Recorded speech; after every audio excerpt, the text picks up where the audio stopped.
பெரம்பூரில் சூட்கேஸில் ஆண் சடலம் கிடந்த சம்பவம் தொடர்பாக தற்போது இருவர் கைது செய்யப்பட்டிருக்கிறார்கள்.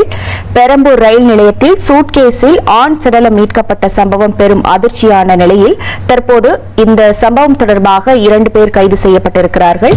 சென்னை பெரம்பூர் ரயில் நிலையத்தில் சூட்கேஸிற்குள் தலை, கை, கால் இல்லாத ஆண் சடலம் கண்டெடுக்கப்பட்டுள்ளது. இது ஒரு கொடூரமான கொலை வழக்கு. இது ஒட்டுமொத்த தமிழகத்தையுமே உலுக்கியுள்ளது. குற்றவாளிகளோட கொடூரம் மட்டும் கிடையாது, தமிழ்நாடு காவல்துறையின் அசாத்தியமான வேகமும் கூட. என்னன்னு பாத்தீங்கன்னா, கொலை செய்யப்பட்ட அமீர் அலி அவரோட உடல் துண்டு துண்டா வெட்டி வீசப்பட்டிருக்கு.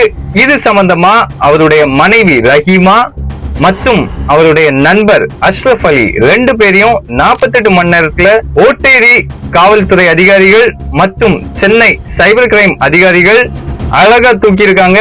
தற்போதைய மாண்புமிகு தமிழ்நாடு முதலமைச்சர் அவர்களின் சட்டம் ஒழுங்கு விஷயத்துல எவ்வளவு மாறுதல் இருக்குது, நல்லபடியா போயிட்டு இருக்குன்றதுக்கு இந்த ஒரு அதிரடியான கைது சம்பவம் முக்கிய இடம் பிடிச்சிருக்குது.